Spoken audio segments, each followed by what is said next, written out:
Shock Hyujon era um guerreiro fora do comum. Sozinho, ele enfrentou e derrotou 300 assassinos, mesmo estando encurralado na beira de um penhasco. Durante 4 dias seguidos, ele lutou sem parar, derrubando qualquer um que tentasse chegar perto da mulher que ele jurou proteger com a própria vida. Depois de acabar com várias ondas de inimigos, ele finalmente encarou o chefe final. Infelizmente, dessa vez, ele foi derrotado. Mas Shock não quis morrer sozinho, agarrou seu último inimigo e se jogou junto com ele do penhasco. Antes de caírem nas águas geladas, os dois trocaram suas últimas palavras. Se passaram 900 anos desde aquele dia. O mundo mudou muito e agora é o século XXI, cheio de tecnologia. Num certo dia, uma estudante estava parada na beirada de uma ponte, olhando para o rio lá embaixo. Quem via de longe achava que ela queria se jogar, mas, na verdade, ela só estava ali por diversão, curtindo o momento. Foi então que ela viu algo inacreditável. Um enorme bloco de gelo apareceu do nada bem embaixo da ponte.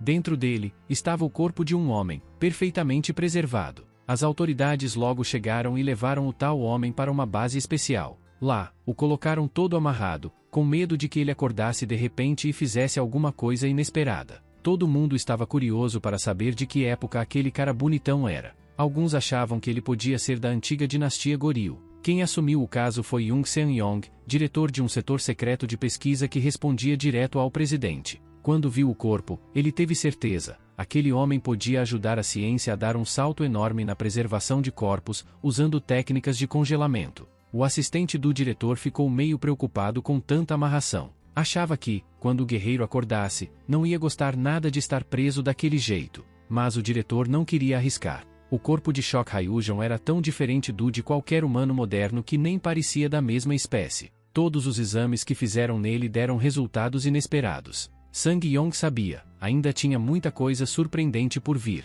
O assistente, apesar de preocupado, não quer parecer que está passando a mão na cabeça de ninguém. O que ele tenta dizer é que aquele homem, um verdadeiro presente deixado pelos ancestrais para as futuras gerações, não deveria ser tratado com tanta brutalidade. Mesmo assim, Sang-yong não quer liberar o sujeito enquanto não tiver 100% de certeza de que ele não é uma bomba relógio prestes a explodir. O assistente até acha que o chefe está exagerando, mas está prestes a aprender da pior maneira possível que, às vezes, os superiores têm razão. Em questão de segundos, o guerreiro antigo arrebenta todas as correntes como se fossem feitas de papel higiênico. Antes que o caos comece de verdade, a cena muda para a cidade agitada. Na estrada, um cara metido e sua namorada interesseira estão desfilando com um carrão esportivo, acelerando como se fossem donos da pista. Mas logo o playboy é deixado para trás, por um senhor de aparência comum, que na verdade acabou de acordar de um sono de 900 anos. O homem corre a 80 km por hora, deixando o Lamborghini vermelho parecendo um carrinho de feira.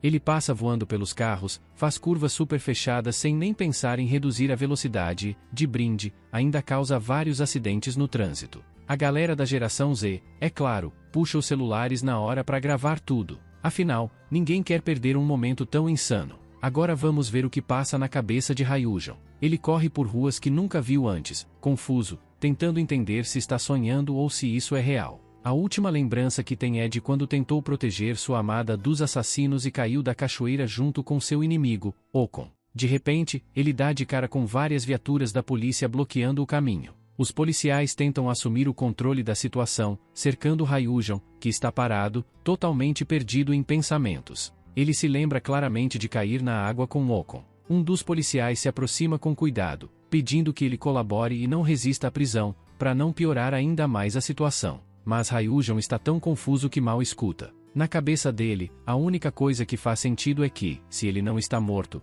então deve estar preso em algum tipo de ilusão bizarra. Hyujon tem certeza de que tudo isso é uma armadilha mental criada por Yoon-nun, um dos seguidores de Okon, famoso por manipular a mente das pessoas. Com essa ideia fixa, ele empurra os policiais que tentam se aproximar, jogando todo mundo longe com as próprias mãos. Ele só quer acordar desse pesadelo. Um dos policiais tenta usar um taser nele, mas Hyujon simplesmente segura os dardos elétricos com os dedos, como se fosse a coisa mais normal do mundo. Para ele, lidar com relâmpagos não é novidade. Enquanto ele se distrai com isso, outros policiais disparam várias outras agulhas elétricas de uma vez. O corpo dele reage aos choques, os músculos se contraem, mas isso só deixa Hyujon mais irritado. Os oficiais acham que conseguiram derrubar o cara das cavernas com os tasers, mas estão redondamente enganados. Ryujão agarra todos os fios, puxa com tanta força que os policiais perdem o controle das armas. Sem perder tempo, ele gira os tasers no ar e arremessa de volta nos soldados, derrubando todo mundo como se fossem pinos de boliche.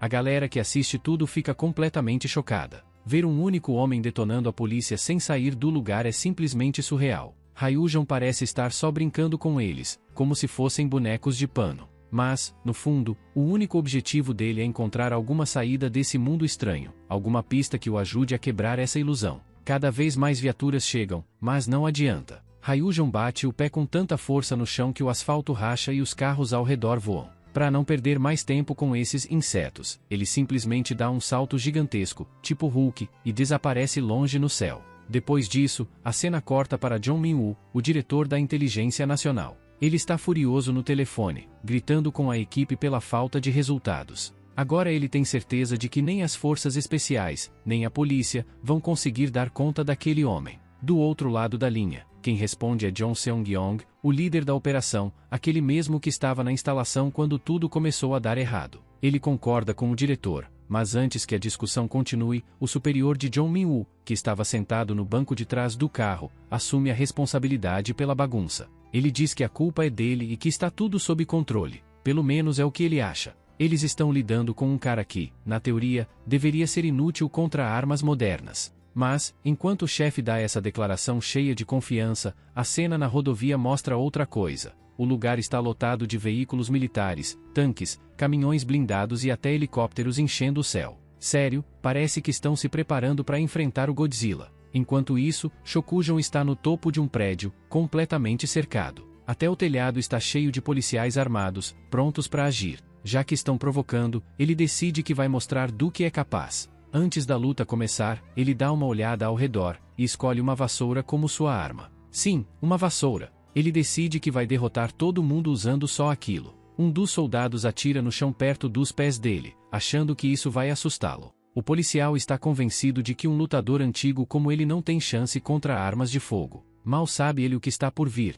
Mas antes que a pancadaria comece de verdade, quem aparece no telhado é o próprio presidente do país. Quando ele chega, sua equipe de segurança fica em pânico, pedindo para ele manter distância. Só que o presidente, Kang Jan, faz questão de ir até lá pessoalmente para conversar com o convidado especial do passado. Ele pede que os oficiais abaixem as armas. Como um líder de verdade, ele se apresenta com respeito. Mesmo sem entender direito onde está, Shokugou percebe que aquele homem é alguém importante, provavelmente com uma posição parecida com a de um rei. O presidente, com muita calma, pede desculpas pela forma como trataram Shokugou até agora. Explica que eles estão no futuro, no século XXI, e que aquele lugar é a Coreia do Sul. Antes de continuar a conversa, o presidente estende a mão para um aperto de mão, querendo levar Shokugou para um lugar mais seguro, onde possam falar melhor. Todo mundo fica em silêncio, observando o que o guerreiro vai fazer. Mas, de repente, ele surpreende a todos. Shokugou levanta a vassoura com toda a força, mirando direto na cabeça do presidente.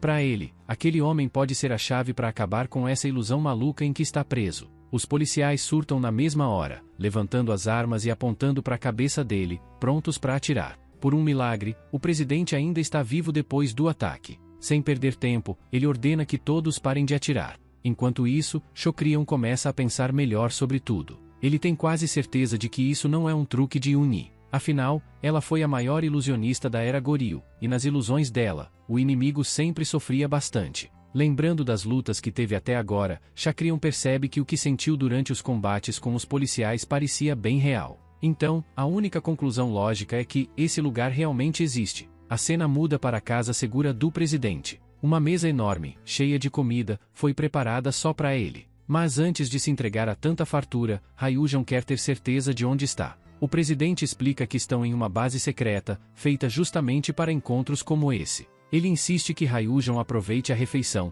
dizendo que tudo foi feito seguindo os gostos e tradições da época em que ele viveu. Como Shokrion ainda não se mexeu para comer, o presidente dá o exemplo e é o primeiro a dar uma mordida. Enquanto mastiga, pergunta se Shokrion ainda duvida de que está no futuro. Claro que Shokrion não é bobo. Ele já tinha juntado as peças. Agora está quase certo de que realmente foi parar no futuro. O presidente fica aliviado ao saber disso. Diz que, graças à tecnologia médica moderna, foi possível trazê-lo de volta depois de tanto tempo congelado, algo impensável na época dele. Chokrion se lembra dos momentos antes de morrer. O veneno já estava se espalhando pelo corpo dele, e seu inimigo ainda tinha conseguido perfurá-lo mais uma vez. Agora, vendo que ele é o único que restou, conclui que todos os seus inimigos devem ter caído junto no passado. O presidente segue falando, dizendo que não sabe se Chokrion vai aceitar a proposta que tem para fazer, mas promete que o pedido será simples e que também está disposto a ajudar. Para deixar tudo mais claro, o presidente faz um sinal pro diretor da Inteligência Nacional.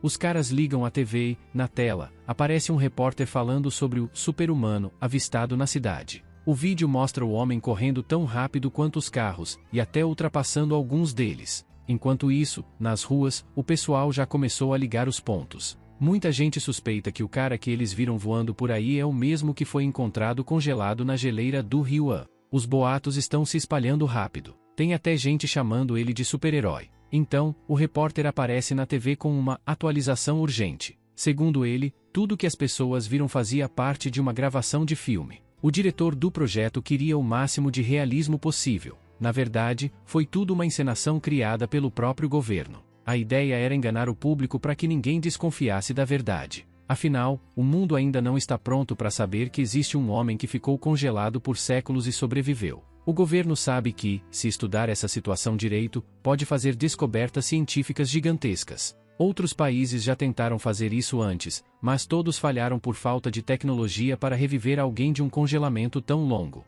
Agora, com Chokrion de volta, o presidente vê nele uma esperança de avanço para a ciência. Por isso, pede que ele coopere, dizendo que é pelo bem do país e das futuras gerações. Mas Chokrion, sem pensar duas vezes, recusa na hora. Dá um sonoro não e já começa a andar em direção à saída. Na cabeça dele, o presidente foi bem ousado ao achar que ele teria qualquer intenção de ficar nessa época. Vendo que a conversa não resolveu, o presidente decide partir pro plano B. Os oficiais alinham suas armas com dardos tranquilizantes e começam a atirar. As agulhas acertam as costas de Chokrion uma por uma, mas ele nem se mexe. Antes, eles tinham parado com os tasers, mas agora estavam certos de que, com uma dose forte o bastante para derrubar até um elefante, ele finalmente iria cair. Só que não. A pele dele nem deixa as agulhas entrarem. Uma camada grossa de aura aparece ao redor do corpo de Chokrion, bloqueando todos os ataques. Em seguida, ele concentra toda essa energia nas mãos, e com um único movimento, faz todos os oficiais voarem para longe como se fossem bonecos de pano. Essa pequena demonstração de força deixa bem claro pro presidente teimoso. Ele não está lidando com alguém comum. Mesmo depois de tudo, o presidente ainda não está pronto para deixar Chokri ir embora tão fácil. Então ele manda outro grupo de policiais, agora armados com cacetetes elétricos, cercar Chokrion. Sem perder tempo, os policiais partem para cima. Mas Chokri se move tão rápido que o primeiro que tenta acertá-lo erra feio. Os outros tentam avançar juntos e um deles até acha que conseguiu dar uma descarga elétrica nele. Só que, antes que o cacetete o atinja, Chokrion desaparece na frente de todo mundo, deixando só um borrão no ar. Ele está tão rápido que deixa um rastro de silhuetas como se fosse uma sequência de fotos em movimento. Os policiais percebem rapidinho que não tem a menor chance contra ele. E o mais humilhante, Chokri nem precisou atacar ninguém para sair ileso dessa. Quando o presidente recebe a notícia de que falharam de novo, ele simplesmente não consegue acreditar. Perderam para um único homem. Agora está claro, capturá-lo pela força é impossível. A única saída é tentar outras estratégias. Afinal, Chokri não é alguém comum, e para pegar ele vai ser preciso uma operação enorme. De repente, um oficial invade a sala trazendo uma informação urgente. Eles descobriram onde Chokri está. Por algum motivo, ele foi parar em um lugar fácil de localizar. Está parado bem no topo do prédio mais alto da cidade. Parece que ele está prestes a se jogar de lá. Para Chokri, esse mundo moderno não tem mais sentido. Ele sente que não tem motivo para continuar vivo. A única coisa que dava propósito à sua vida era proteger sua amada e lutar contra os inimigos. Agora que ela não existe mais e também não há ninguém para enfrentar, ele sente que não deveria nem ter sobrevivido à queda do penhasco todos aqueles anos atrás. Mas, no momento em que se prepara para pular, algo chama sua atenção. Ele vê um rosto estampado num outdoor enorme. E aquele rosto é idêntico ao de Okon, o inimigo final que ele jurou derrotar. Os olhos de Chokri se arregalam de choque. Na mesma hora, sua mente o leva de volta ao dia da luta contra Okon, aquele vilão que obrigou os familiares de Chokri a caírem numa armadilha mental, fazendo com que se matassem uns aos outros na frente dele. Okon e Bonyai, dois nomes que ele nunca esqueceria. Naquele tempo, quando o goril estava mergulhado no caos, tudo pegando fogo, o guarda-costas de olhos firmes encarou seu inimigo, Ocon, um cara cruel que adorava torturar Shocrion e que tinha prometido destruir o mundo inteiro. No final das contas, Ocon era o grande responsável por toda a desgraça. Shocrion tinha certeza de que o tinha matado na última batalha, mas agora, descobrindo que o desgraçado está vivo no futuro, tudo muda na cabeça dele. Saber que seu inimigo ainda existe dá um novo sentido à sua vida. De repente, ele tem um propósito de novo. Enquanto caía do prédio, Shocrion esticou as mãos em direção ao chão e, com tanta força, amorteceu o impacto e aterrissou de pé, como se fosse a coisa mais fácil do mundo. Ainda tem muita coisa que ele não entende, mas agora está decidido a descobrir tudo. A cena corta pro presidente Junho, que quase tem um ataque de nervos ao saber que o cara pulou do prédio mais alto da cidade. Mas o pior de tudo? O corpo sumiu. Isso é ainda mais assustador. Por sorte, eles encontram uma testemunha, um garoto que esbarrou com Shocrion logo depois. Segundo o menino, Shocrion só fez uma pergunta estranha. Queria saber informações sobre alguém chamado Yan-woo. Nesse mundo, Yan-woo é uma figura gigante. Ele é o orgulho da Coreia, uma estrela de cinema de nível mundial, famoso desde jovem por seu talento absurdo. Além de ter uma beleza de modelo, o cara tem um carisma que conquista qualquer um. Só a existência dele já faz as ações da sua empresa subirem, e por causa dele a imagem da Coreia tá nas alturas no cenário internacional. Resumindo, o cara é a definição de homem perfeito. Mas, essa descrição está bem longe do que Shocrion imaginava ao pensar em Ocon. Na cabeça dele, isso só pode significar duas coisas: ou esse tal Yan-woo só parece fisicamente com Ocon, ou então ele é o próprio Ocon, enganando o mundo inteiro com uma farsa bem elaborada. Por algum motivo, Shocrion está torcendo muito para que seja a segunda opção. Cheio de vontade de encontrar o cara, ele exige que o menino o leve até Yan-woo. Claro que isso é uma ideia completamente maluca, afinal, o garoto é só um civil comum, sem a menor chance de ter contato com uma celebridade daquele nível. O menino até acha que está lidando com algum maluco, mas, para azar dele, Shocrion não está nem um pouco de bom humor. Ele começa a exercer tanta pressão com a aura que todas as telas de vidro ao redor estouram ao mesmo tempo. Desesperado, o garoto acha que vai morrer se não der uma resposta logo. Tremendo, ele acaba contando o que sabe. Ouviu dizer que o modelo viajou pro exterior alguns anos atrás. Para Shocrion, isso já é o suficiente para dar o próximo passo. O alvo de Shocrion já tinha atravessado o oceano. Então, bora dar um pulinho na Terra da Liberdade, América. Por lá, Yan-woo, o modelo famoso, estava curtindo um bom almoço quando, do nada, leva um soco na cara de um brutamontes que parecia o Kanye West, falando um monte de inglês embolado. O americano grita para ele sair do lugar. Mas calma, tudo isso era só parte de uma cena de filme que eles estavam gravando. Tudo dentro do roteiro. O problema é que o diretor já estava ficando meio irritado, porque Yan-woo não estava rendendo nas cenas ultimamente. Ele parecia meio fora do clima. Para compensar a situação e mostrar profissionalismo, mesmo com o rosto inchado do primeiro soco, Yan-woo ainda pede pro americano bater do outro lado também. Eles iam regravar a cena, só que, de repente, o lustre no teto se solta e cai de forma inesperada. Se acertasse, o Kanye musculoso ia acabar no hospital ou pior, mas por sorte, o modelo coreano foi rápido o bastante para empurrá-lo para longe e salvar sua vida no último segundo. A equipe inteira corre para ver se tá todo mundo bem. Ninguém esperava um acidente desses. Felizmente, os dois estão vivos e quase sem ferimentos graves. Quer dizer, tirando Yan-woo, que machucou o braço feio durante o salvamento. No hospital, a equipe médica fica chocada ao ver o quanto o corpo de Yan-woo sofreu só para proteger outra pessoa.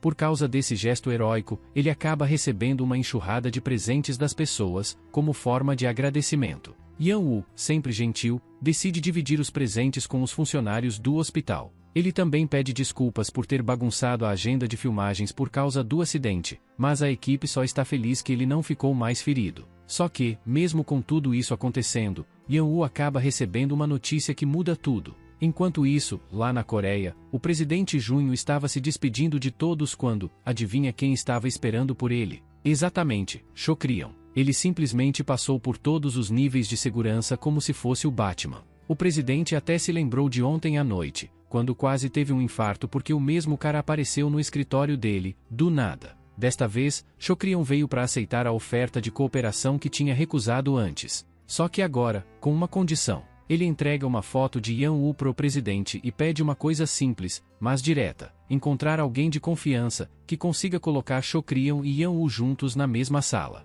Shokrion está pronto para fazer o que for preciso, desde que o presidente cumpra essa promessa. Como parte do acordo, Shokrion aceita o aperto de mão, mesmo achando estranho. Afinal, na época dele, esse tipo de gesto de confiança nem existia. Mas, enfim, ele aperta a mão do presidente. De volta ao presente, John descobre que Shokrion está com uma pressa absurda para encontrar Yan-woo. Só que tem um problema, eles estão muito longe dele. Corta a cena, e agora eles já estão no local onde Yan-woo está hospedado. Quando vê o presidente chegando, acompanhado de um desconhecido, o modelo fica em choque. Yan-woo se apresenta de forma educada, enquanto Hyojin continua totalmente em modo alerta. Para ele, é o momento de descobrir se aquele cara é ou não o seu antigo inimigo, Ocon. John comenta que o modelo sofreu uma lesão recente no braço. Isso só deixa Shokrion ainda mais curioso. Sem pensar duas vezes, ele estende a mão para cumprimentá-lo. Yan-woo reconhece o rosto na hora, o cara que apareceu nos noticiários, causando o maior caos na cidade. Mesmo assim, eles apertam as mãos. Só que, na hora do aperto, Shokrion praticamente esmaga a mão de Yan-woo com toda sua força, só para testar a reação dele.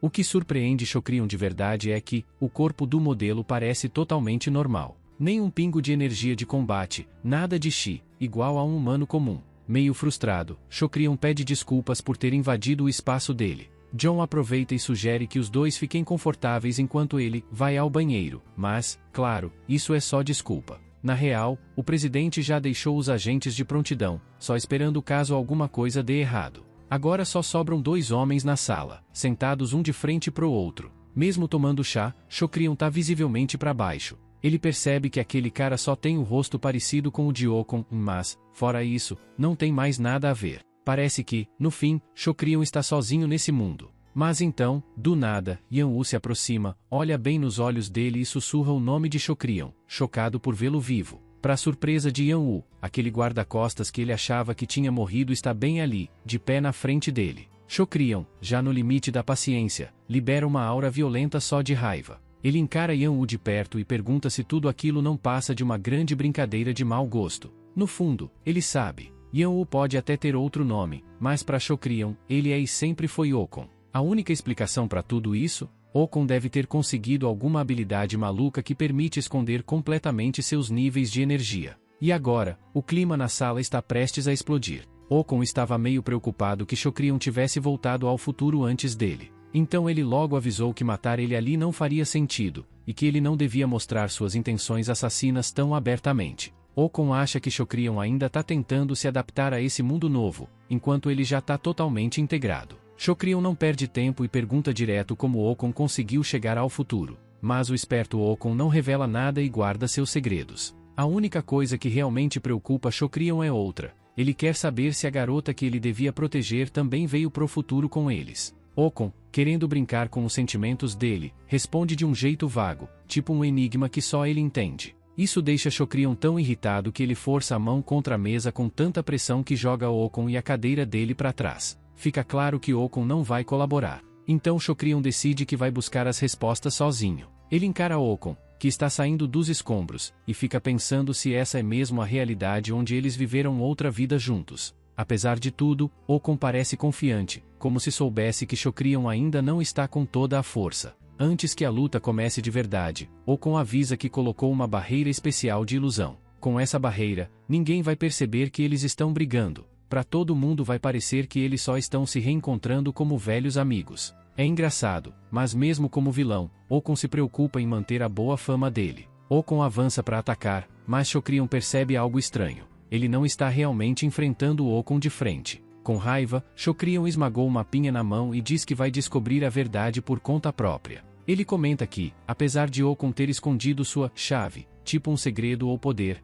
ele acabou deixando escapar um pouco dessa chave enquanto se defendia, e isso entregou quem ele realmente é. Nesse momento, a mulher que estava disfarçada como Yan-woo volta à sua forma real. Ela parece impressionada que Shokrion conseguiu juntar as pistas e descobrir a verdade. Vocês lembram da Yunan-hai, aquela garota? Quase foi por causa dela que nosso garoto quase matou o presidente antes da hora. Conheçam a irmã do Itachi, Unyai. A lembrança volta pro último dia da rebelião, quando ele viu Unyai caindo de um penhasco, cortada. Ele tinha certeza que ela tinha morrido ali. Mas aí vem a surpresa. Unyai ri da confusão dele e revela que o verdadeiro Ocon é uma figura super importante nesse mundo. Ela estava usando o disfarce de Yan-Wu porque o chefe dela, Okon, estava ocupado com outras reuniões para seus planos. No relatório daquele dia, Unyai conta para Okon que Rujin voltou, e ela acha que pode derrotar o nosso garoto fácil. Por isso, Unyai usa um jutsu de clone das sombras para atacar Shokrion, mas ela esqueceu com quem estava lidando.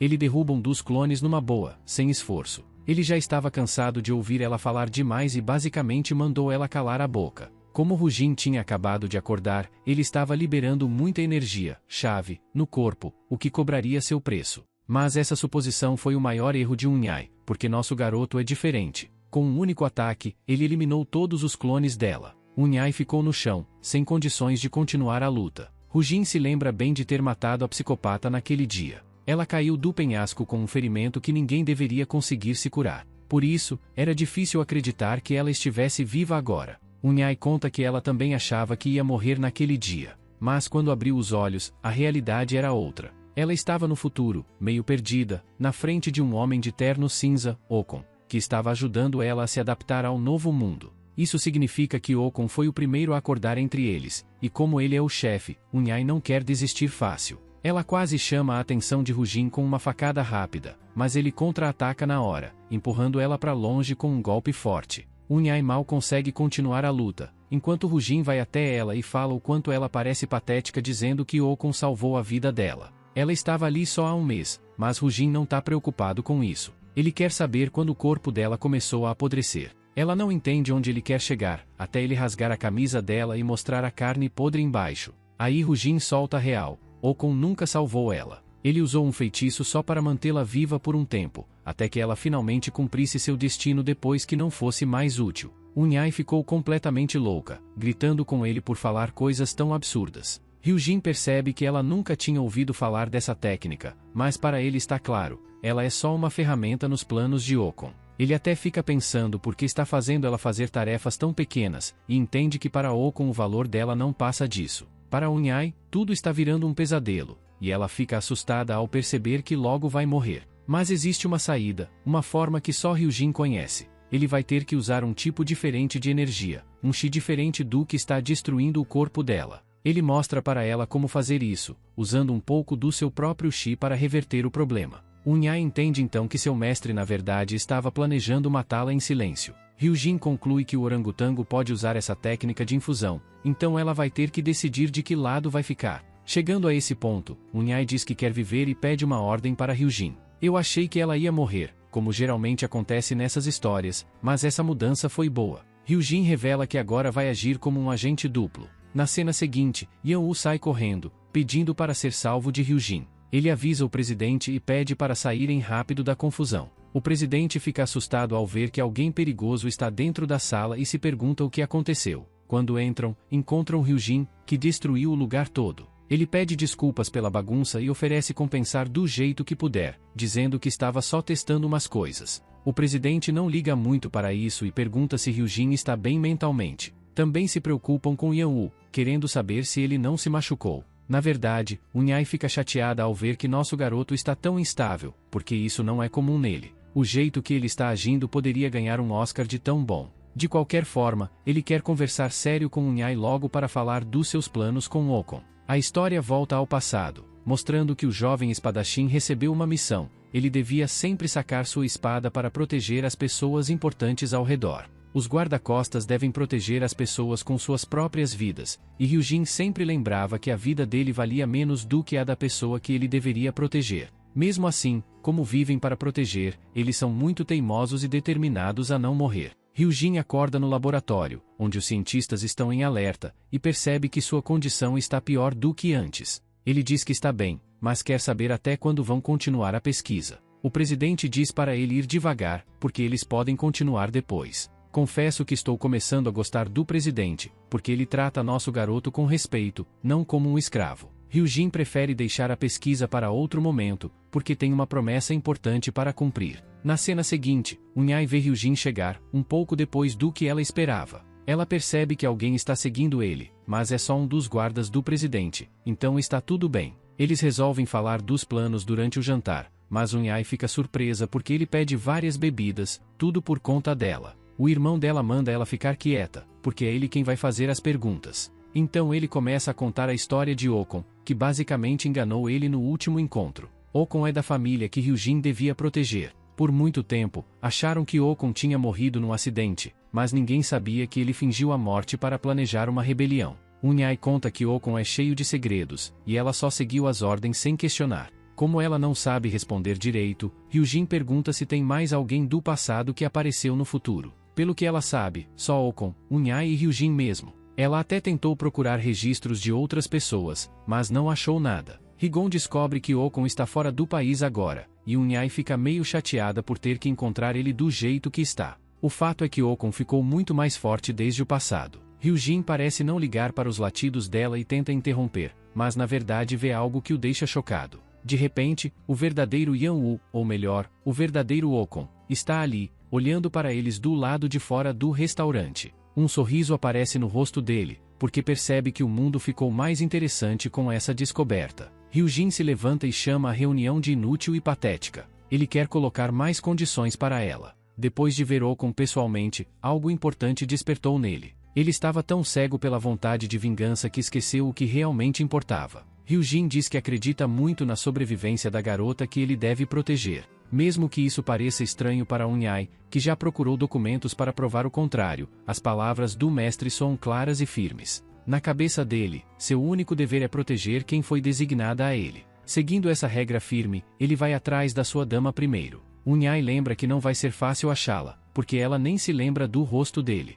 Mas nosso garoto é uma máquina. Ele pega um lápis e começa a desenhar o rosto dela com todos os detalhes. Como ele a serviu a vida toda, isso deveria ser fácil. Até que esse idiota mostra o desenho e a reviravolta da história é que esse desenho não parece nem um pouco obra de artista. A cena muda para a escola, onde está a amiga de Yun. Ela está meio chateada porque Yun foi embora sem avisar. Essa mesma garota é aquela do começo da história, que tentou acabar com a vida dela. No passado, Sun era uma estrela na escola, uma modelo com um grupo de fãs meio esquisitos e nerds que achavam que podiam competir com LeBron, mas não tem chance. Por causa desses idiotas que parecem que nem tomam banho, a amiga de Sun está preocupada. E, ao mesmo tempo, com ciúmes da atenção que Sun recebe na escola. Enquanto elas conversam, Ryujin e Unhai estão de longe observando as duas meninas. Unhai fica impressionada com a tecnologia dos smartphones, dizendo que é um mar de informações, que época incrível para estar vivo. De volta à história, Ryujin está feliz que estão avançando rápido, porque no começo achava que isso ia levar até um ano. Ele manda Rai ficar quieta porque eles precisam observar a menina. De repente, um grupo de idiotas se junta perto das duas garotas. Esses fãs meio estranhos querem chamar a atenção de Sun e até exigem um abraço dela por causa da obsessão. Mas do jeito que eles se aproximam, o rosto de Sun fica horrorizado, e os dois caras feios agem como se ela fosse obrigada a dar atenção a ele só por serem fãs. Ryujin e Unhai percebem que precisam agir logo. Agora, falando da senhora dela, a primeira palavra que vem à cabeça para descrever a inocência dela é Dente de Leão. Uma garotinha pequena e pura que chorava muito, mesmo sendo de uma família rica. Toda vez que ela fica doente, seu estado é muito sério. Ela era exatamente o tipo de pessoa que precisava depender de alguém para se sentir segura. Rugun aparece bem na hora em que o feio King Kong está tentando abraçar Sun. Unhai pisca para a amiga de Sun. E se você acha que Rugun é só uma donzela, está enganado. Ela é amiga dela, e não é nada fraca, nem na vida passada nem agora. Na verdade, ela é a mestre dela. Ryujin vai até Rugun, e ela se aproxima devagar dele. Ele se desculpa por ter demorado para salvá-la e até oferece a jaqueta dele para ela não passar frio. Só com esse encontro, Ryujin já se sente confiante na pessoa que está na frente dele. Mas, para surpresa total dele, a garota corre e dá um soco forte na barriga dele. Ryujin não esperava isso, e nem eu. Essa garota não é uma donzela indefesa, é uma verdadeira arma. Com um sorriso, ela diz que já faz um tempo desde que se viram pela última vez. Acontece que ela confundiu Ryujin com um fã dela. Ele fica arrasado ao perceber que ela nem se lembra dele, e nem tem o mesmo nome que ele pensava. Ela não entende qual é o problema e pergunta se ele é fã da Sun. Ryujin fica visivelmente incomodado, porque percebe que não é só uma questão de memória, mas que ele está falando com uma pessoa totalmente diferente. A menina abaixa a cabeça, envergonhada por ter dado um soco sem motivo. De repente, uns caras da turma aparecem para proteger Sun e a amiga dela, achando que Ryujin estava tentando fazer algo errado. Mas Ryujin não liga para isso agora, porque ele sabe que essa menina é diferente do seu mestre. Os caras vão embora e deixam ele em paz. A garota fica pensativa vendo Ryujin sozinho com uma expressão triste. Ela percebe que ele é alguém que já sofreu muito na vida. Na cena seguinte, no dia seguinte, Ryujin e Unhai vão até o túmulo onde dizem que sua senhora está enterrada. Unhai acha tudo meio sem graça, mas pensa que é por causa do tempo que passou. Eles confirmam essas informações quando encontram o principal historiador, que trabalha para o presidente. Depois de confirmar a informação em várias fontes, eles descobrem que a senhora de Ryujin morreu no dia da rebelião. Os pertences dela são guardados com muito respeito na tumba. Unhai está tranquilo, mas Ryujin está muito abalado, tão frustrado que até bate no chão para desabafar. Na mente dele, a cena se repete várias vezes. Okon conseguiu superar ele, afastando o guarda-costas do seu único objetivo. Infelizmente, Ryujin quebrou as regras do seu trabalho e falhou na missão mais importante da vida dele. Na frente da tumba dela, ele se sente desesperado por pensar que não conseguiu cumprir as expectativas. Eu realmente sinto pena dele. É como se você fizesse algo com toda a sua dedicação por muitos anos e no final percebesse que todo esse esforço não serviu para nada. Agora que confirmaram a morte dela, eles voltam a atenção para a criança que apareceu antes, aquela que tem um rosto parecido com o de Ryujin. De volta à escola, a garota fica surpresa por ser a única funcionária que sobrou. O chefe dela está bêbado e preguiçoso, só deitado por perto. O irmão dela parece ainda mais desanimado que a Nami. Shidok, o chefe, é tão preguiçoso que quer que a garota faça uma tigela de carneiro para ele, parte do trabalho dela. A garota fica chateada, porque ele manda fazer tarefas bobas quando ela deveria estar crescendo e ficando famosa. Shidok acha ela irritante, então se levanta para cozinhar para si mesmo. Enquanto isso, uma entrevista da garota está passando na TV. Shidok manda ela ter mais paciência e esperar um pouco. De repente, Shidok recebe uma ligação e fica animado. Depois da ligação, ele conta para Mindele que conseguiu uma reunião para um drama com uma produtora muito boa. Os olhos de Mindele brilham de felicidade, porque essa pode ser a chance da vida dela. Como eles foram convidados para a reunião, Mindele decide ir, mas fica preocupada porque o lugar não parece adequado para uma jovem como ela. Mesmo assim, acha que isso é problema da empresa. Durante a entrevista, alguns entrevistadores pedem para a garota beber algo, para surpresa dela. Ela lembra que é menor de idade e que isso não pode acontecer. O lugar não parece um ambiente profissional. Os dois caras bêbados estão agindo de forma estranha. Eles dizem para a garota ficar calma, porque essa reunião é só uma conversa inicial, nada oficial. No começo, ela acha que está tudo bem, mas quando um dos caras estranhos começa a mexer nela, ela entende que está no pior lugar do mundo para estar. Ela percebe o que está acontecendo e assume o controle, dizendo que não quer esse tipo de vida, mesmo que isso valha um prédio inteiro. Mas não adianta, porque poucos minutos depois ela cai no chão, como se estivesse drogada. Ela percebe que colocaram droga na água dela também. Já Shadiok está tão deprimido que parece desesperado. Acha-se que ele está sorrindo agora, lendo o roteiro da história. Enquanto a garota está desacordada, um dos caras sugere que usem os sonhos dela para ajudar a conseguir o que eles querem. Eles recebem uma ligação do chefe, dizendo que o plano está indo bem até agora. Na casa do presidente Junho, nosso garoto olha para a lua e fala que só tem uma coisa na vida: vingança. Ele quer destruir tudo que Okon construiu, até ter certeza de que ambos estarão mortos para sempre. Unhai aparece para visitá-lo tarde da noite. Descobrimos que ele está passando o Ki para ela todos os dias, e não é nada do que vocês estão pensando. Ela veio contar umas notícias interessantes. Não é sobre Okon, mas sobre a garota que parecia sua senhora, que chamou a atenção de Doula. Unhai começou uma investigação oficial para achar qualquer ligação com essa garota. Para surpresa deles, ela também pertence à família Min, ou seja, é uma descendente direta da pessoa que Ryujin falhou em proteger.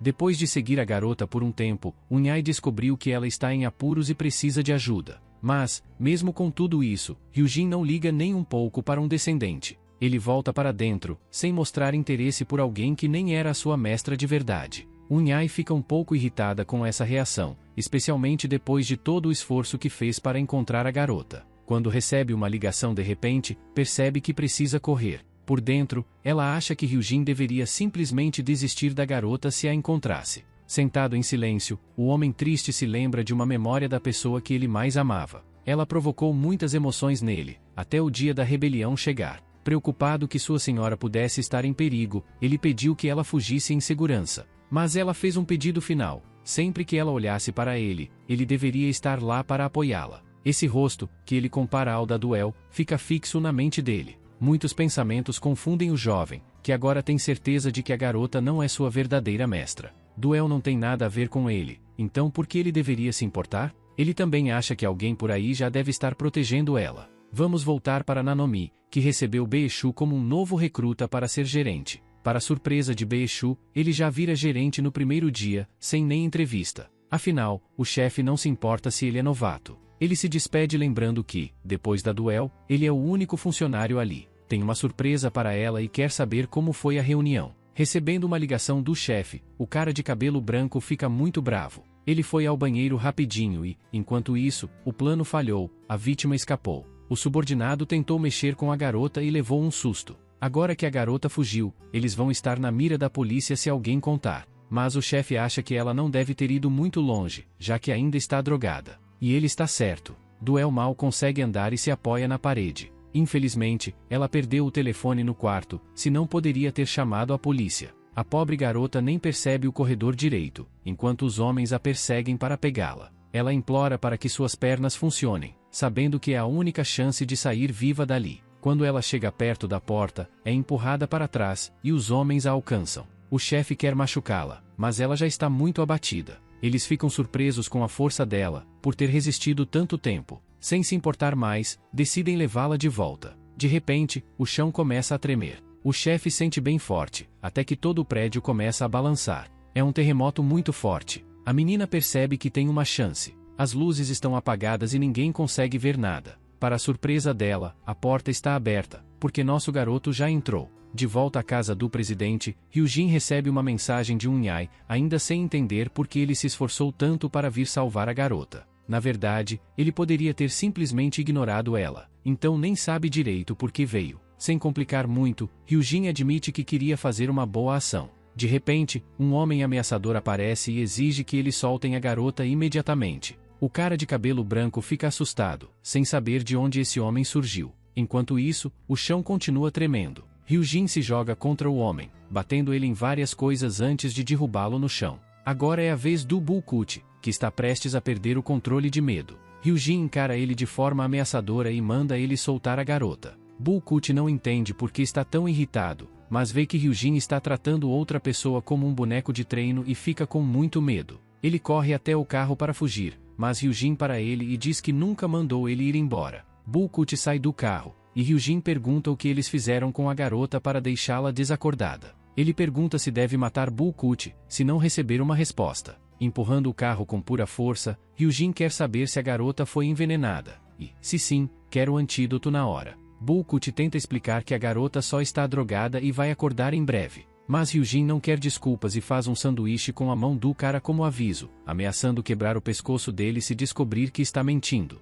De repente, vários homens vestidos como agentes do governo aparecem para tentar controlar a situação. Eles são uma equipe de segurança e mandam a garota fugir. Hyujin cuida da condição dela, mas o líder da equipe quer assumir a guarda da menina. Eles nem se apresentam para Hyujin e simplesmente mandam ele entregar a garota, ou vão usar a força. Mas nosso garoto está pronto para lutar. Ele pede para eles avançarem e tenta lembrar da primeira vez que ajudou a menina. Hyujin acredita que só ele pode cuidar dela. Ele diz que é o filho da garota e que vai assumir a responsabilidade por ela. O cara que virou gerente, mesmo que só por um dia, está conversando com o chefe e descobre que foi ele quem mandou os guarda-costas para controlar a situação na emergência. Quando o garoto diz que não esperavam encontrar o gerente da Duel, o chefe fica surpreso. Focando em Hyujin e nos guarda-costas, eles pedem uma prova imediata para mostrar que eles têm alguma ligação com a criança. Mas Hyujin não quer dar essas informações assim. Ele pede que eles mostrem uma prova de confiança para que ele entregue a menina com segurança.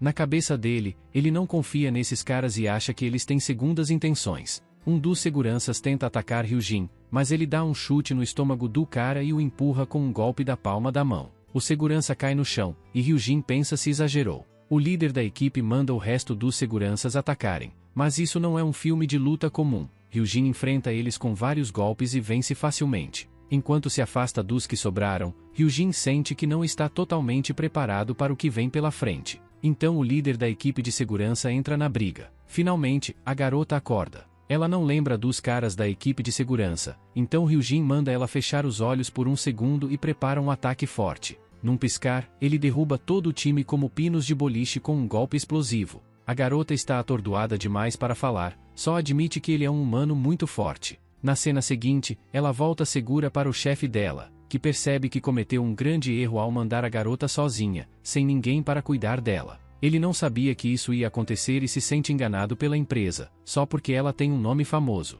Embora pareça que a garota está bem, essa situação claramente a afetou. O chefe pensava que era uma boa chance para ela, mas poderia ter acabado muito mal para Doyle. Chateado, o chefe quer muito se vingar de quem machucou a garota. Mas um funcionário o alerta que ele não pode simplesmente enfrentar uma empresa gigante sozinho. Mesmo que queiram denunciar os caras que fizeram isso, é muito difícil, porque eles são poderosos demais. Nessa situação, não importa o quanto, eles sabiam que, se começassem a brigar, iam perder. Por isso a garota não queria que o chefe entrasse numa briga sem sentido. Ela prefere esperar e retribuir depois, com calma. Para ela, o mais importante agora é agradecer a uma certa pessoa que os ajudou. Arrastando-se até o meio desanimado, Ryujin deixa o chefe falar. Mesmo querendo recompensar Ryujin, ele não liga muito, só quer bebidas doces. A garota virou fã dele rapidinho porque ele é muito bom de luta. Ela acha que ele seria um ótimo gerente, ainda mais porque já se encontraram antes. Ela se pergunta se a garota com quem ele a confundiu é tão bonita quanto ela. O chefe está entrevistando Ryujin e descobre que ele praticamente está desempregado. Doyle fica surpresa com isso, porque, do ponto de vista do chefe, os dois combinam muito bem. Então ele oferece um emprego para ele trabalhar como gerente. Mais tarde na aula, Doyle recebe elogios da Kun por ter conseguido entrar numa grande produtora, mesmo sem saber o que aconteceu naquela noite. Doyle conta os detalhes e explica que não deu muito certo. Ela fica tonta, se afasta e pede um favor, que Kun lhe conte alguns segredos do mercado. Esse tipo de pedido é meio estranho, mas Kun aceita com sua personalidade super gentil. Ela está pronta para responder qualquer pergunta quando um grupo de delinquentes aparece e empurra elas para fora do caminho. É a gangue Ojanil. Mas, por causa dos empresários pessoais da Sun, eles têm medo de se envolver em problemas sérios. Sivin acha que ter um gerente é super importante em situações assim. Escolher alguém confiável é melhor do que escolher só alguém forte, porque essa pessoa precisa ser confiável. A palavra, confiável, faz ela lembrar do homem que conheceu recentemente. Ryujin está olhando a cidade à noite quando Unyai chega para servi-lo.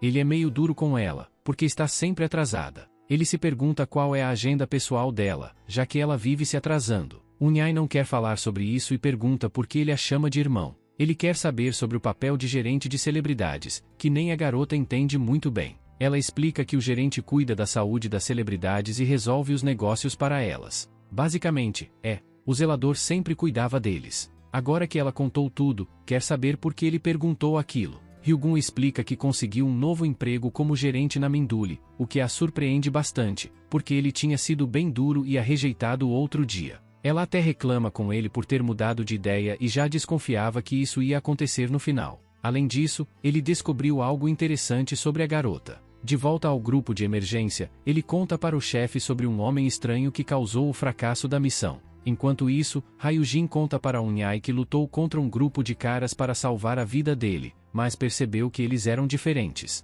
Mesmo batendo neles com Shi, eles continuaram se levantando. No lugar onde o chefe está nu, Bru dá um soco tão forte que joga o líder da equipe contra a parede, lembrando que eles também são humanos especiais. Falhar na missão foi uma vergonha enorme, eles não podem errar por causa da importância dela. Hugon diz para Unyai que as pessoas daquele mundo nem conhecem o que é Shi. É um mundo moderno, sem artes marciais nem Shi, mas ele sentiu isso naqueles homens. O chefe da equipe agora quer conhecer esse homem misterioso pessoalmente. Unyai fica muito assustada com essa ideia e quer saber se ele está falando a verdade. Ryujin não entende por que ela está tão nervosa, e pensa se ela sabe algo que ele não sabe. Os olhos de Unyai se abrem de medo ao lembrar que Okon disse que o Shi interno não existe mais, o que faria isso impossível. Isso prova que Okon só a usava como ferramenta. Ela lembra que o mundo mudou muito em 8 séculos. O corpo humano comum perdeu uma função importante. Agora o mundo é focado em ciência e tecnologia, não em artes marciais. Ela até admira a ciência, pois viveu pouco tempo e entende que o Shi não é mais necessário. Mas isso deixa ainda mais estranho o motivo de Unyai ter sido mantida viva por tanto tempo.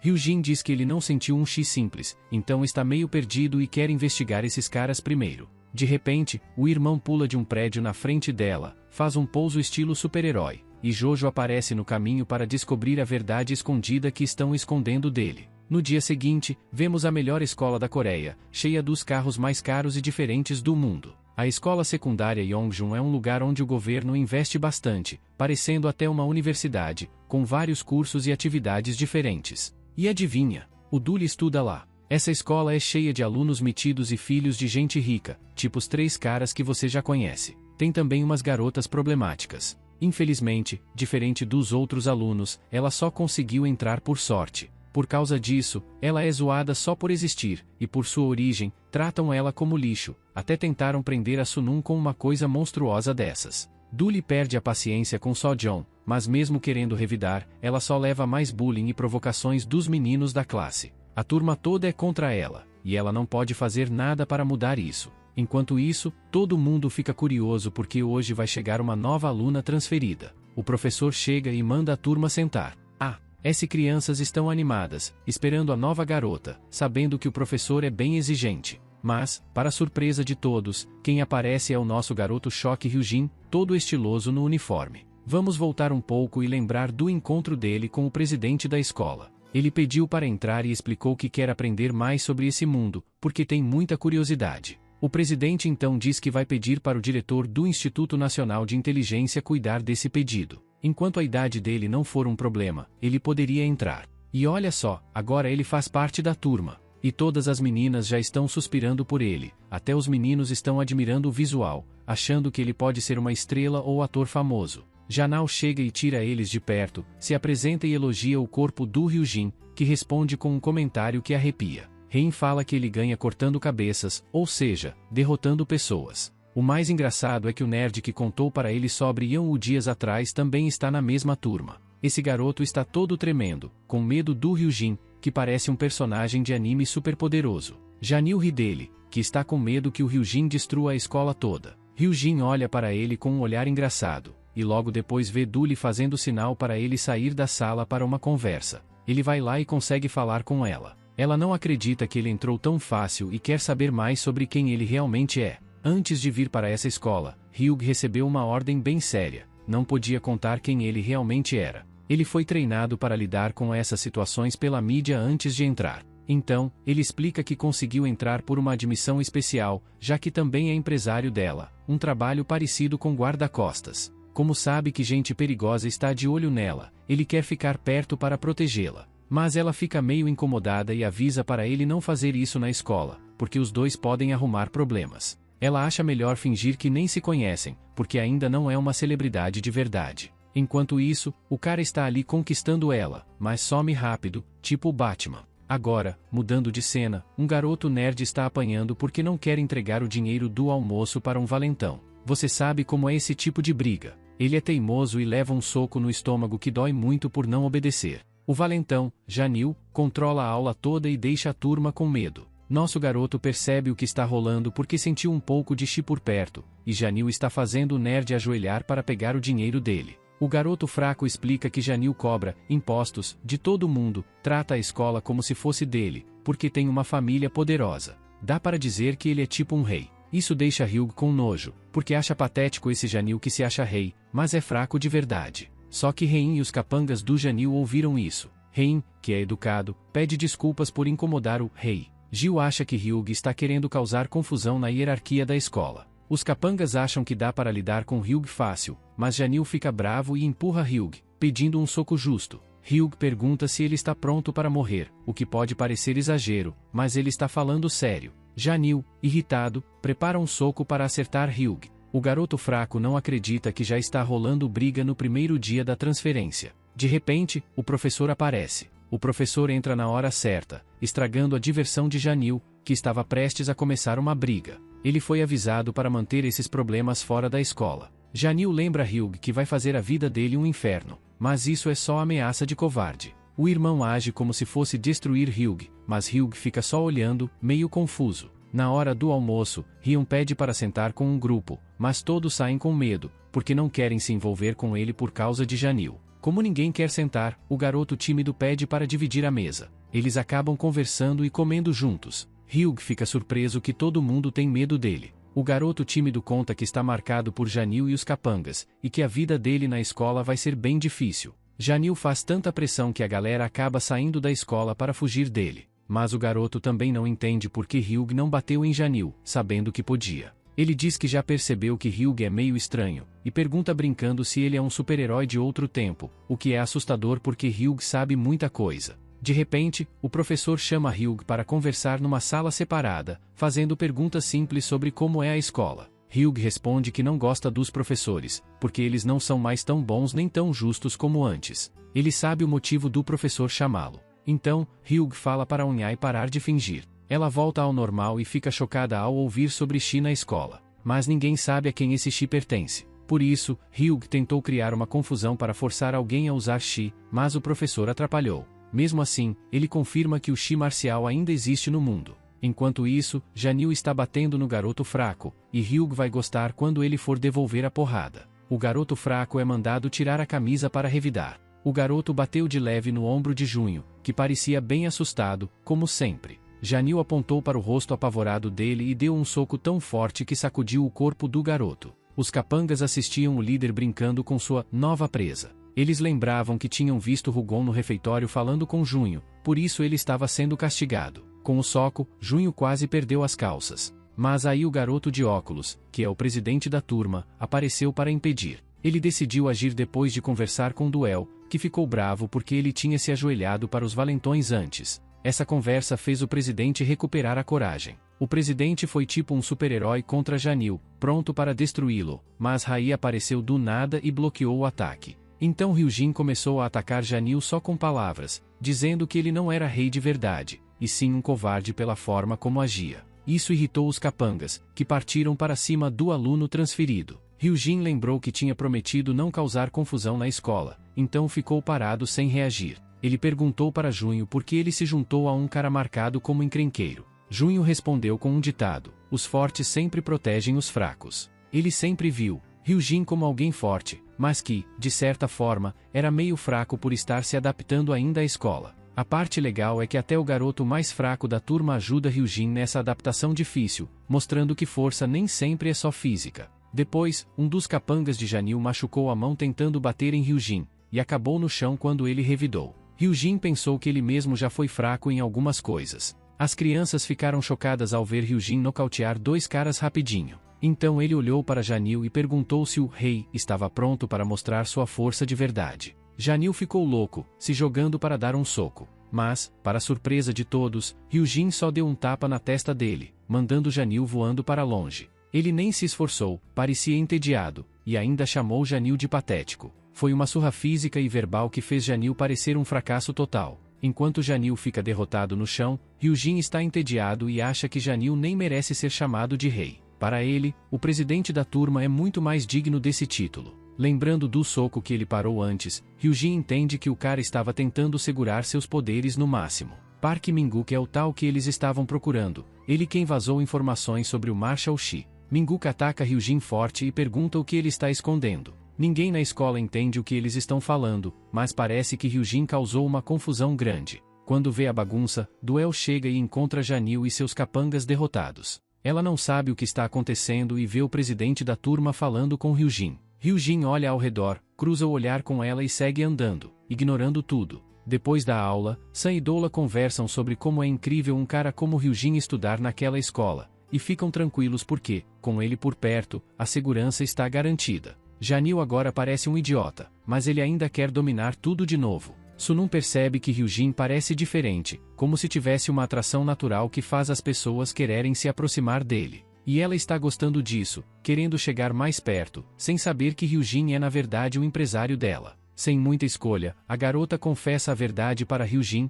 que acaba mexendo com o mundo de Yun, e promete guardar segredo. Dola fica feliz por ter contado essa informação logo no começo. Também fica claro que o novo gerente de Ryujin não tem experiência, assim como a própria aspirante à celebridade, então formam uma dupla perfeita. San admite que, pelo menos, Ryujin parece mais confiável do que qualquer outro gerente que ela já teve. Enquanto isso, Ryujin lembra da conversa que teve com o presidente da turma. Min-guk se recusou a responder perguntas até que Ryujin falou sobre Xion. Min-guk nem sabia do que estava falando, e isso mostrou que ele também não entendia sua própria força. Ele estava apenas mexendo o punho, sem perceber o poder que tinha por trás. A conversa começou a ficar tensa por causa das acusações estranhas, e foi aí que eles pararam de falar. Ryujin se lembra bem da energia do soco que achou familiar. Mas, mesmo assim, ele está sendo punido por causar tantos problemas no primeiro dia. Querem chamar o tutor dele para dar bronca, mas Hyujin nem se intimida e chama o instrutor de homem sem vergonha. Logo chegam os tutores, que na verdade são o diretor do Serviço de Inteligência Nacional e seus homens. Imagina ter o diretor da Inteligência Nacional como seu representante na reunião da escola. Hyujin deve estar se sentindo invencível. Como a escola é do governo, eles ficaram bem decepcionados com a confusão que rolou. O diretor fala para Hyujin deixar o resto com ele, o que só deixa Hyujin mais curioso. E assim o problema é resolvido. Na próxima cena, nossa vilã favorita aparece de novo. Ela trouxe para Rugon tudo o que ele pediu, um arquivo com todas as informações sobre Minguk. Descobriram que Minguk é uma criança comum, parece que só gosta muito da escola. Além disso, o poder chamado Xion não veio da família dele, porque ele nem tem pais, só um irmão mais velho. A investigação está sendo mais difícil do que Rugon imaginava. Ele começa a pensar se o presidente da turma tem alguma ligação com a equipe de segurança. Isso também mostra que o poder Xion está quase extinto nessa época, mas não totalmente. Mesmo procurando, Rugon não consegue achar o que estão escondendo de tão importante. Minguk chega em casa e o irmão pergunta se algo aconteceu na escola, mas ele ignora e continua andando. Finalmente conta que viu alguém na escola usando um poder igual ao deles. Apesar de ser um aluno transferido, esse cara derrotou os valentões usando o mesmo poder e sabe sobre eles, mesmo que Minguk finga que não sabe. O irmão de Minguk pede para descrever o cara, e Minguk conta que ele tem cabelo longo e é alto. Para surpresa de Minguk, o irmão desaparece na frente dele. O irmão segue falando com o chefe deles, dizendo que encontrou o cara que procuravam, e que ele é um estudante do ensino médio. O chefe ficou bravo porque a missão falhou, já que o irmão de Minguk não estava lá para garantir o sucesso. Agora, para não falharem de novo, o chefe da seção, Kim, é escolhido para cuidar disso. E adivinha? Esse é o Park Dean, o mesmo cara que está na história. Depois de bater na equipe de segurança que perdeu para Hyujin, Rugon assumiu o controle da escola. Ele devolveu todo o dinheiro que Janil tinha tirado dos alunos como imposto. Já Janil, o tal rei, ficou se perguntando se Hyujin era apoiado pelo presidente, já que ele age tão sem medo. Isso mostra que Hyujin é o novo rei da escola. Todo mundo fala como ele é gentil, mesmo parecendo durão. Depois da aula, Junho fica impressionado porque só pela presença de Hyujin, a escola virou um lugar mais justo. Junho se oferece para ajudar Hyujin com qualquer dúvida na escola, mas Hyujin logo vê Minguk e diz que vai tentar descobrir as respostas com ele. Minguk explica como funciona o processo de separar e descartar o lixo, mas Hyujin acha que é um jogo desnecessário. O presidente da turma está desconfiado do aluno transferido, especialmente porque o irmão de Minguk desapareceu rapidinho depois de um encontro com ele. Minguk acha que Hyujin pode estar tentando se aproximar dele, mas Hyujin diz que prefere aprender sozinho. Parece que eles quase brigam, mas quando Hyujin segura o ombro de Minguk, está prestes a atacar, mas percebe que quem chega é Doula, que também está desconfiada dessas conversas secretas. Eles explicam que Minguk estava ensinando a separar as coisas, e Duel comenta que é engraçado que os três sejam alunos de admissão especial. Ela acha que eles deviam ser amigos, já que não tem mais ninguém para confiar. Depois, a cena corta para Hyujin e Doula falando com o chefe da empresa. Foram chamados de repente para uma surpresa. Bru aparece assustado, como se fosse morrer, e conta que vão trabalhar com um jovem que está fazendo um web drama e precisa de um estudante para o papel, que é perfeito para Duel. O problema é que o lugar é longe, então o empresário vai ter que dirigir. Mas Hyujin não sabe como dirigir, mesmo tendo as chaves do carro. Hyujin não entende nada e acha que eles vão andar na chave, o que é muito engraçado. Duel fala para o chefe que ele é diferente na escola, e isso é ruim porque eles não fizeram um contrato certo para pegá-lo no papel de gerente. Duel recomenda que saiam logo. O chefe deixa eles usarem o cartão para pagar as coisas, mas Duel se diverte gastando tudo, ignorando o aviso para economizar. Ela lembra Hyujin que ele comeu 5 pães sozinho e não pode falar nada. Depois, Hyujin fala que Duel é próxima de Minguk, porque os dois são alunos de admissão especial e se conhecem desde a primeira série. Admissão especial é para quem teve dificuldades para entrar na escola.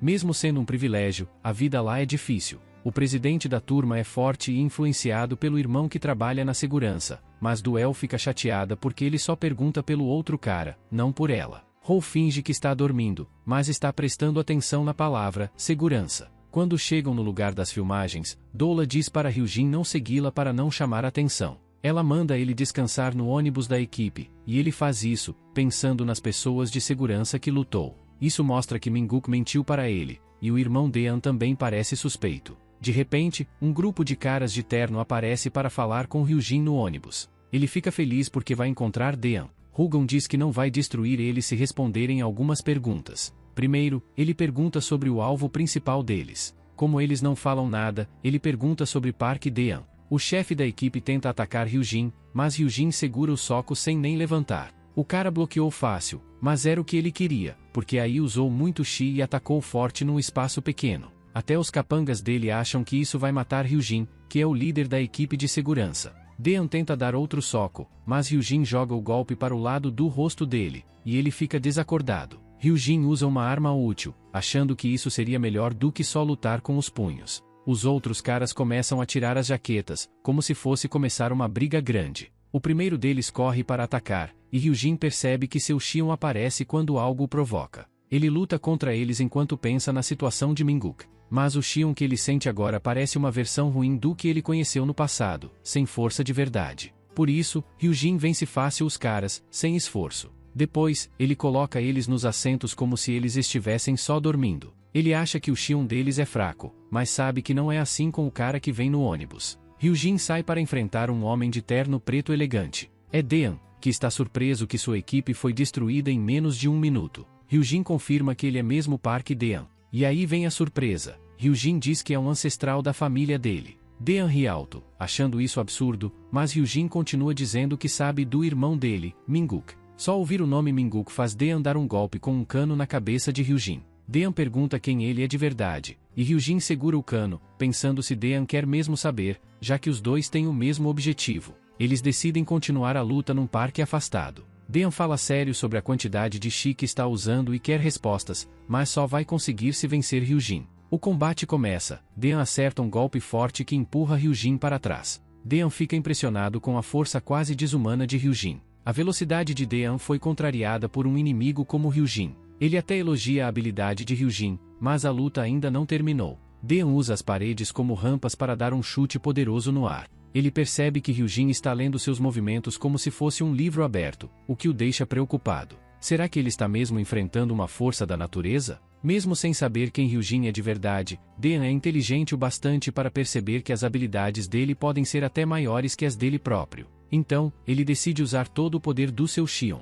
Ele assume uma posição especial que surpreende Hyujin. Esse é o punho do tigre silencioso, um ataque que gera uma pressão enorme, mesmo quando Hyujin consegue bloquear. Dean continua com uma segunda investida cheia de raiva, tentando acertar um terceiro golpe. Hyujin consegue escapar, mas a força do ataque é tão grande que destrói várias árvores no parque. Na quarta tentativa, Dean quer finalizar com um golpe poderoso, mas para sua surpresa, Hyujin desaparece. O punho do tigre silencioso precisa de um elemento obrigatório para funcionar, e Hyujin usa o silêncio total para se esconder, como um predador que ataca de surpresa. Ele critica como Dean usou mal seu Shion e mostra que poderia ter acabado com ele rapidinho. O primeiro ataque de Hyujin é tão forte que joga Dean longe, fazendo a terra rachar por causa da pressão. Fica claro que as habilidades dos dois são muito diferentes. Hyujin ainda revela que nem usou a sequência completa do ataque. Na próxima cena, Dola fica surpresa porque eles vão voltar com um carro de escolta particular, não no ônibus. Ela nem sabe o que está perdendo.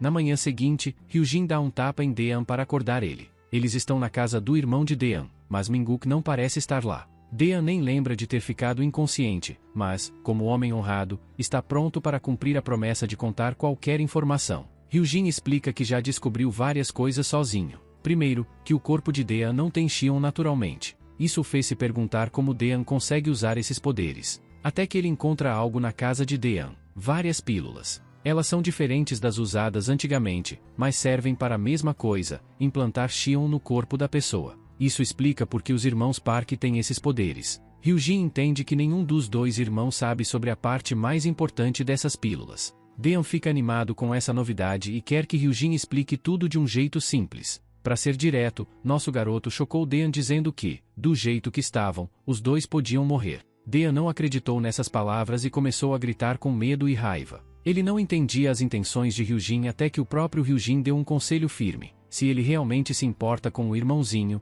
devia se afastar dessas pessoas corruptas. De repente, os dois sentiram uma pressão enorme vindo da porta. Era diferente de tudo que já tinham sentido e fez Dean ficar cheio de medo. Os repórteres já estavam lá esperando para entrevistar a famosa celebridade Yan Wu. Yan-Wu ficou curioso ao ver Unhai por perto. Ele a cumprimenta, elogiando sua aparência. De repente, tudo para quando Yan-Wu prende os dois dentro de uma barreira. Ele agarra Unhai pela garganta e pergunta como ela ainda está viva. Unhai está numa situação difícil, enquanto Yan-Wu manda ela tirar o blazer. Unhai fica surpresa que Yan-Wu percebeu sua capacidade de cura, mesmo ela tendo cuidado de Hyujin. Yan-Wu olha para ela com cuidado, pensando como pode vê-la tão claramente. Ele imagina que ela já sofreu bastante e decide ajudá-la, ao invés de piorar o que ela tem. Então Yan-Wu usa sua própria energia para curar Unhai. Ele tenta ganhar a confiança dela dizendo que nunca quis descartá-la, mas fica surpreso com a cara horrível que ela faz. Isso porque ela está sentindo uma dor insana no corpo. Yan-Wu solta um sorriso manipulador. Os repórteres não sabem para onde a modelo sumiu, porque Yan-Wu criou a barreira, e ele e Unhai saem dali. Na próxima cena, Dean pensa nas palavras de Hyujin, entendendo que seu estado pode mesmo levá-lo à morte. Ele começa a desconfiar se a organização está escondendo isso dele de propósito. Dean também fica em dúvida se deve confiar em Hyujin. Minguk volta da escola e é recebido pelo irmão mais velho, que está tentando se controlar pelo bem de Minguk. Enquanto escova os dentes, Minguk brinca para o irmão não olhar para seu corpo como um pervertido. Dean, surpreendentemente, diz que eles vão parar de usar as pílulas porque a empresa está suspendendo o medicamento e vai liberar só para membros da organização por enquanto. Essa notícia é um choque para Minguk, que queria usar o poder para uma avaliação importante. Dean não pode mais ficar arriscando sem pensar. De repente, Minguk começa a sangrar no nariz, o que é um sinal ruim por causa das pílulas que ele tomou. Dean fica preocupado e bravo com Minguk por não cuidar da própria saúde. Minguk realmente não está se cuidando. Hoje, Dean tenta entender por que Minguk está tão nervoso, já que sangramento nasal às vezes acontece com os alunos.